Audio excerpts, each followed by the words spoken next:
Kulubog ka sa utang at hindi malaman kung paano ka makabayad, mainam na gawin niyo po ito lalo na kung naniniwala ka sa magantong mga pamamaraan. Sa ganito po ako nagsimula mga bossing ko at lagi kong nagwi-wish ng mga magaganda at nagkatotoo naman po ito. Kung ikaw po'y lubog sa utang dahil naranasan ko na rin po yan mga bossing ko at lahat ng pwedeng idahilan ay naidahilan ko na. Hanggang sa magawa ko po yung mga gantong mga pamamaraan at yun nga po mga bossing ko hindi ako rin ako makapaniwala na nasolusyonan ng mga problema ko lalo na sa utang at nagtuloy-tuloy nga po ito. At lagi ko lang po siyang ginagawa. Kumuha po kayo ng isang garapon. Ang garapon na ito, mga bossing ko, kahit yung bang pinag-ubusan ng palaman, pwede na po yun. Huwag ka nang bumili ng garapon. Pagtaas, lagyan nyo ito ng 3 kutsara. Pagtaas, lagyan nyo po ito ng tubig. Mga kalahati lamang po yung tubig, huwag nyo pupunuin. At kailangan ng 3 piso, mga bossing. Yung 3 piso, hugasan nyo muna, tapos saka nyo po ihulog dyan, mga bossing. At kung meron kayong clove, mga bossing, alam nyo po ba yon? Clove. I-search po yan mga bossing ko sa online, yung mga nagtitinda mga bossing ko ng mga allspice or iba't ibang klase ng herbal.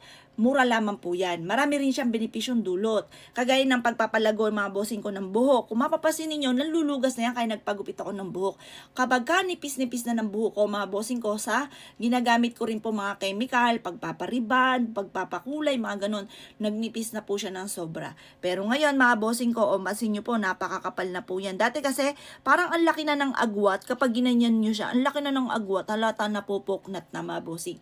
Ngayon pa mga bossing ko, nakakaano rin yung clove mga boss. Ang spelling po nito, C-L-O-B, victory at saka E. Search po yan. Marami siyang benepisyo. Ibabad nyo lamang po siya sa tubig tapos iganyan nyo po sa ano po ninyo, sa buhok ninyo. Nakakalago po rin siya ng buhok. Ganon din po yung mga wrinkles, pwede siyang gawing toner.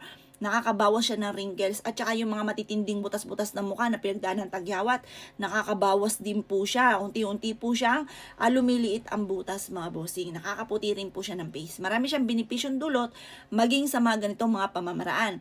Lagyan niyo po siya mga bossing ko ng siyam na clove. Pagkatapos ibulong niyo po dito na makakabayad na ako sa lahat ng aking mga pagkakautang at lalayuan na ako ng kamalasan lalo-lalo na sa pera. Ngayon mga bossing ko ay 3 araw nyo siyang ilalagay sa ilalim ng inyong higaan.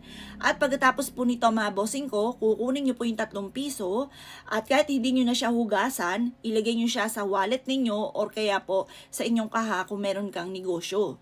At pagkatapos ay itapon nyo na yung tubig at clove na may bigas mga bossing. Ang dulot po niyan ay swerte para makabayad ka kagad sa mga pagkakautang. Magpapasalamat ka sa pampaswerteng ito dahil mabilis po yung pagtugon po niya sa wishes po ninyo. Basta kailangan may 100% kang paniniwala. At ugaliin po ninyo, halimbawa, lubog ka sa utang.